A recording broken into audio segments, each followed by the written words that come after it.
I'm particularly interested in Joshua's work on helping battered women charged with crimes. I worked through the Coalition Against Domestic Violence on a clemency project in 1996, and it was life-changing.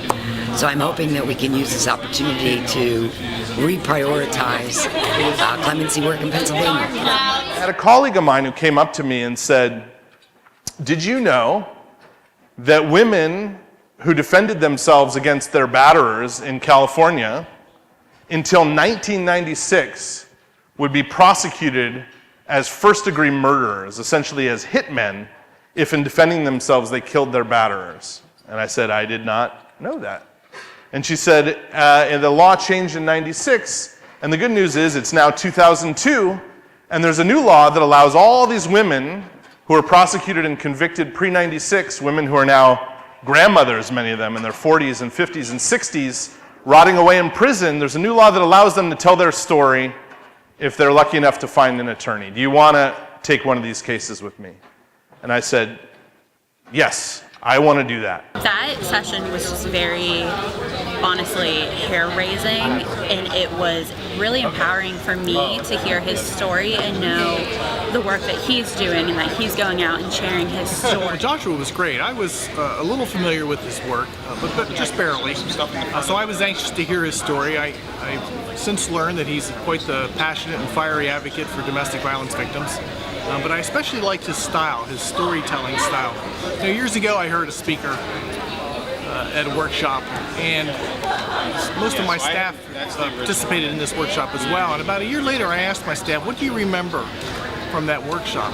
And nobody remembered much of the workshop, but they all remember the story he told at the end about his own life's journey through domestic violence. And so it occurred to me then that storytelling is a powerful way of communicating the truth about an issue like domestic violence. So I really appreciate the way that he told his story and weaved it into his work around domestic violence. And I think the presenter today was very incredible. He was really humorous, he kept us all laughing, and his story really resonated with me.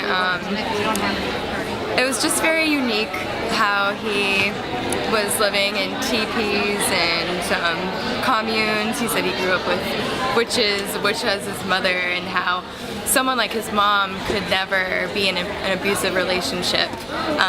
With the beliefs that she had, I would call her a feminist, and for her to end up in an abusive relationship, you would think that wouldn't happen, but it can happen to anybody, so thank you. So I just had an opportunity to field some amazing and really thoughtful questions at the conference, and one of the questions that really stuck out to me, which is not one that I hear a lot, was about the reconciliation process for an adult survivor with their parent, their mother, who sort of quote unquote got them into this situation, and the matter of forgiveness, and thinking about women who are older now with maybe adult children who are still carrying this guilt and heaviness and lack of reconciliation around with them, and wanting to give them hope and trying to advise them to make that connection with their adult children and to talk about these issues and not to be afraid of it.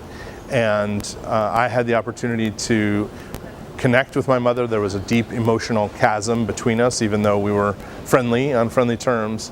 And just by talking about it once a week at lunch on Sundays for a year, it was a deep and at times difficult conversation, but it was so meaningful to be reconnected with my mother and to really heal this improperly healed wound.